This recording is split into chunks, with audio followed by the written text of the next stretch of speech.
VIII, Business Success and First Public Service. Block ABOUT. This time, there was a cry among the people for more paper money, only £15,000 being extant in the province, and that soon to be sunk. 59. The wealthy inhabitants opposed any addition, being against all paper currency, from an apprehension that it would depreciate, as it had done in New England, to the prejudice of all creditors. We had discussed this point in our junto, where I was on the side of an addition, being persuaded that the first small sum struck in 1723 had done much good by increasing the trade, employment, and number of inhabitants in the province, since I now saw all the old houses inhabited and many new ones building, whereas I remembered well that when I first walked about the streets of Philadelphia, eating my roll, I saw most of the houses in Walnut Street, between Second and Front Streets, 60 with bills on their doors, to be let, and many likewise in Chestnut Street and other streets, which made me then think the inhabitants of the city were deserting it one after another. Our debates possessed me so fully of the subject that I wrote and printed an anonymous pamphlet on it, entitled The Nature and Necessity of a Paper Currency. It was well received by the common people in general, but the rich men disliked it, for it increased and strengthened the clamour for more money, and they happening to have no writers among them that were able to answer it, their opposition slackened, and the point was carried by a majority in the House. My friends there, who conceived I had been of some service, thought fit to reward me by employing me in printing the money, a very profitable job and a great help to me. This was another advantage gained by my being able to write. The utility of this currency became by time and experience so evident as never afterwards to be much disputed, so that it grew soon to £55,000, and in 1739 to £80,000, since which it arose during war to upwards of £350,000. Trade, building, and inhabitants all the while increasing, though I now think there are limits beyond which the quantity may be hurtful. 61. I soon after obtained, through my friend Hamilton, the printing of the Newcastle paper money, another profitable job, as I then thought it, small things appearing great to those in small circumstances, and these to me were really great advantages, as they were great encouragements. He procured for me, also, the printing of the laws and votes of that government, which continued in my hands as long as I followed the business. I now opened a little stationer's shop. I had in it blanks of all sorts, the correctest that ever appeared among us, being assisted in that by my friend Braintnell. I had also paper, parchment, Chapman's books, etc. One Whitemash, a compositor I had known in London, an excellent workman, now came to me and worked with me constantly and diligently, and I took an apprentice. The son of Aquila Rose, I was under for the printing house. In order to secure my credit and character as a tradesman, I took care not only to be in reality industrious and frugal, but to avoid all appearances to the contrary. I dressed plainly, I was seen at no places of idle diversion. I never went out a fishing or shooting a book, indeed, sometimes debauched me from my work, but that was seldom, snug, and gave no scandal, and to show that I was not above my business, I sometimes brought home the paper I purchased at the stores through the streets on a wheelbarrow. Thus being esteemed an industrious, thriving young man, and paying duly for what I bought, the merchants who imported stationery solicited my custom, others proposed supplying me with books, and I went on swimmingly. In the meantime, came as credit and business declining daily, he was at last forced to sell his printing house to satisfy his creditors. He went to Barbados, and there lived some years in very poor circumstances. His apprentice, David Harry, whom I had instructed while I worked with him, set up in his place at Philadelphia, having bought his materials. I was at first apprehensive of a powerful rival in Harry, as his friends were very able, and had a good deal of interest. I therefore proposed a partnership to him, which he, fortunately for me, rejected with scorn. He was very proud, dressed like a gentleman, lived expensively, took much diversion and pleasure abroad, ran in debt, and neglected his business, upon which all business left him, and, finding nothing to do, he followed Keimer to Barbados, taking the printing house with him. There this apprentice employed his former master as a journeyman. They quarrelled often. Harry went continually behindhand, and at length was forced to sell his types and return to his country work in Pennsylvania. The person that bought them employed Keimer to use them. But in a few years he died. there remained now no competitor with me at Philadelphia, but the old one, Bradford, who was rich and easy, did a little printing now and then by straggling hands, but was not very anxious about the business. However, as he kept the post office, it was imagined he had better opportunities of obtaining news. His paper was thought a better distributor of advertisements than mine, and therefore had many more, which was a profitable thing to him, and a disadvantage to me, for though I did indeed receive and send papers by the post, yet the public opinion was otherwise, for what I did send was by bribing the riders, who took them privately, Bradford being unkind enough to forbid it, which occasioned some resentment on my part, and I thought so meanly of him for it, that, when I afterward came into his situation, I took care never to imitate it. I had hitherto continued to board with Godfrey, who lived in part of my house with his wife and children, and had one side of the shop for his glazier's business, though he worked little, being always absorbed in his mathematics. Mrs. Godfrey projected a match for me with a relation's daughter, took opportunities of bringing us often together, till a serious courtship on my part ensued, the girl being in herself very deserving. The old folks encouraged me by continual invitations to supper, and by leaving us together, till at length it was time to explain. Mrs. Godfrey managed our little treaty. I let her know that I expected as much money with their daughter as would pay off my remaining debt for the printing house, which I believe was not then above £100. She brought me word they had no such sum to spare. I said they might mortgage their house in the loan office. The answer to this, after some days, was that they did not approve the match, that, on inquiry of Bradford, they had been informed the printing business was not a profitable one, the types would soon be worn out, and more wanted that S. Kamer and D. Harry had failed one after the other, and I should probably soon follow them, and therefore I was forbidden the house, and the daughter shut up. Whether this was a real change of sentiment or only artifice, on a supposition of our being too far engaged in affection to retract, and therefore that we should steal a marriage, which would leave them at liberty to give or withhold what they pleased, I know not, but I suspected the latter, resented it, and went no more. Mrs. Godfrey brought me afterwards some more favourable accounts of their disposition, and would have drawn me on again, but I declared absolutely my resolution to have nothing more to do with that family. This was resented by the Godfreys. We differed, and they removed, leaving me the whole house, and I resolved to take no more inmates. But this affair having turned my thoughts to marriage, I looked round me and made overtures of acquaintance in other places, but soon found that, the business of a printer being generally thought a poor one, I was not to expect money with a wife, unless with such a one as I should not otherwise think agreeable. A friendly correspondence, as neighbours and old acquaintances, had continued between me and Mrs. Reed's family, who all had a regard for me from the time of my first lodging in their house. I was often invited there and consulted in their affairs, wherein I sometimes was of service. I pitied poor Miss Reed's unfortunate situation, who was generally dejected, seldom cheerful, and avoided company.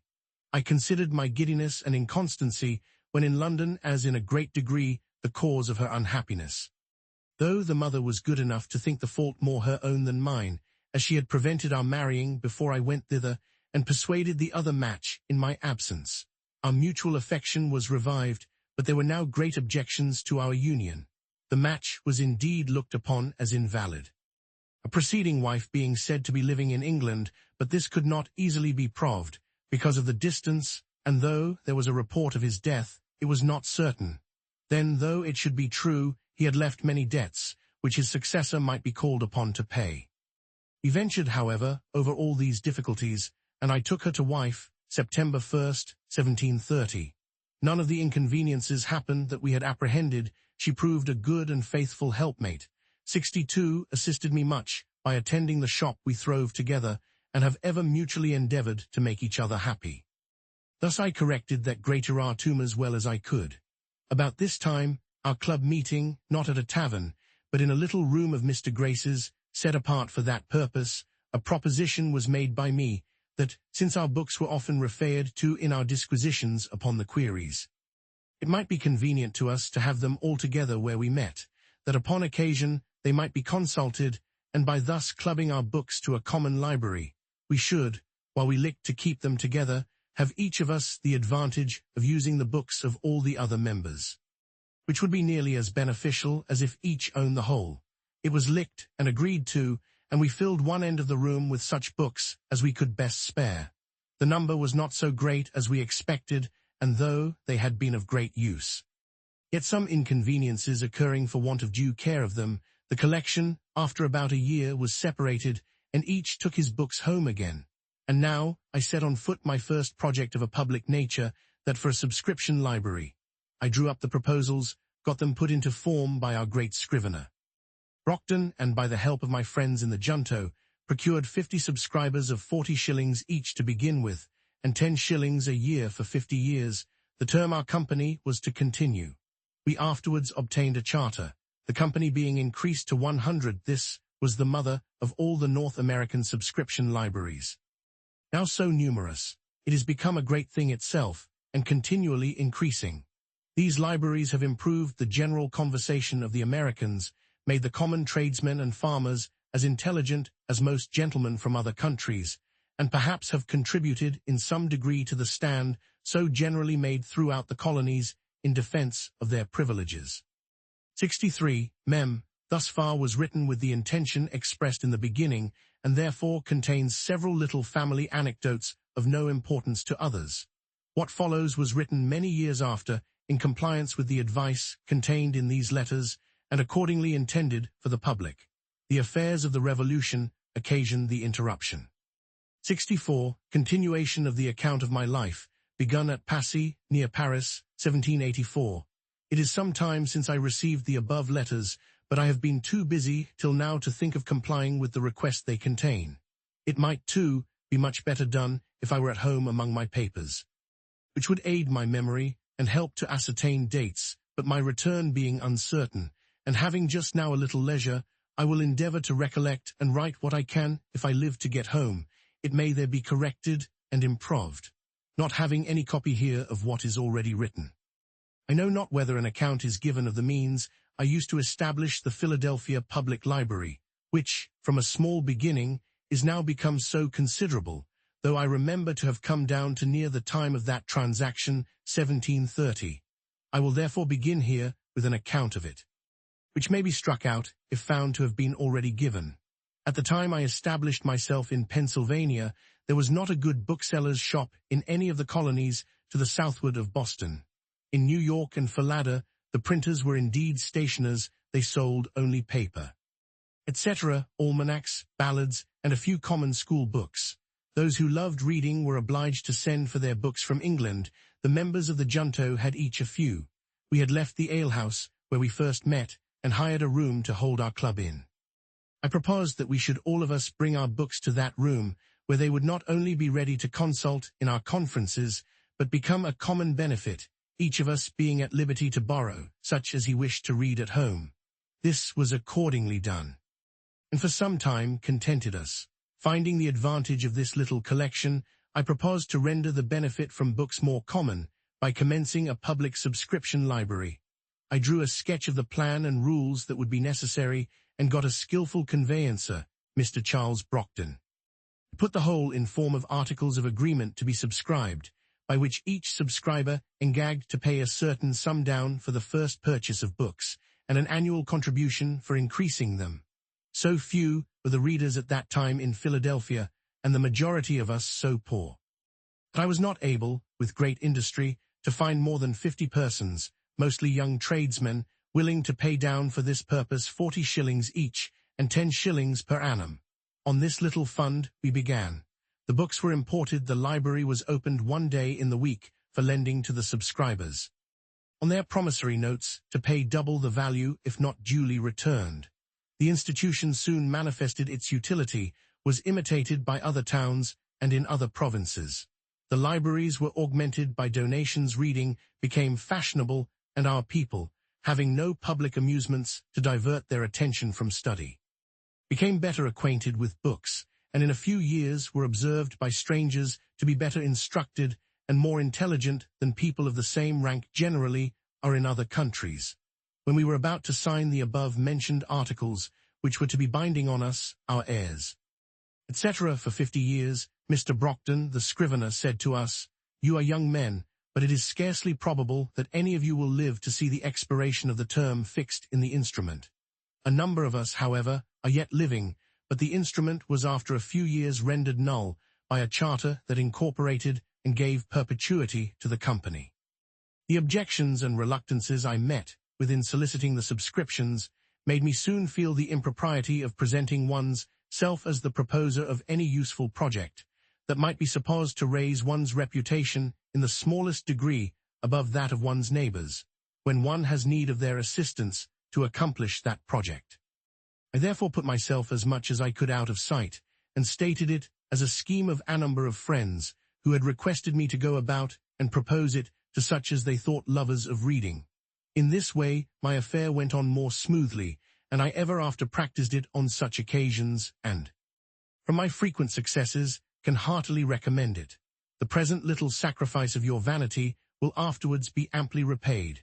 If it remains a while uncertain to whom the merit belongs, someone more vain than yourself will be encouraged to claim it, and then even envy will be disposed to do you justice by plucking those assumed feathers and restoring them to their right owner. This library afforded me the means of improvement by constant study, for which I set apart an hour or two each day, and thus repaired in some degree the loss of the learned education my father once intended for me. Reading was the only amusement I allowed myself. I spent no time in taverns, games, or frolics of any kind, and my industry in my business continued as indefatigable as it was necessary. I was indebted for my printing house. I had a young family coming on to be educated, and I had to contend with for business 2 printers, who were established in the place before me. My circumstances, however, grew daily easier, my original habits of frugality continuing, and my father having, among his instructions to me when a boy, frequently repeated a proverb of Solomon, "Seest thou a man diligent in his calling, he shall stand before kings. He shall not stand before mean men." I from thence considered industry as a means of obtaining wealth and distinction, which encouraged me, though I did not think that I should ever literally stand before kings, which, however, has since happened, for I have stood before five, and even had the honor of sitting down with one, the King of Denmark, to dinner. We have an English proverb that says, "He that would thrive must ask his wife." It was lucky for me that I had one as much disposed to industry and frugality as myself. She assisted me cheerfully in my business, folding and stitching pamphlets, tending shop, purchasing old linen rags for the paper makers, etc., etc. We kept no idle servants. Our table was plain and simple, our furniture of the cheapest. For instance, my breakfast was a long-time break and milk no tea, and I ate it out of a twopenny earthen porringer, with a pewter spoon. But mark how luxury will enter families, and make a progress. In spite of principle being called one morning to breakfast, I found it in a china bowl, with a spoon of silver. They had been bought for me without my knowledge by my wife, and had cost her the enormous sum of 23 shillings, for which she had no other excuse or apology to make, but that she thought her husband deserved a silver spoon and china bowl as well as any of his neighbors.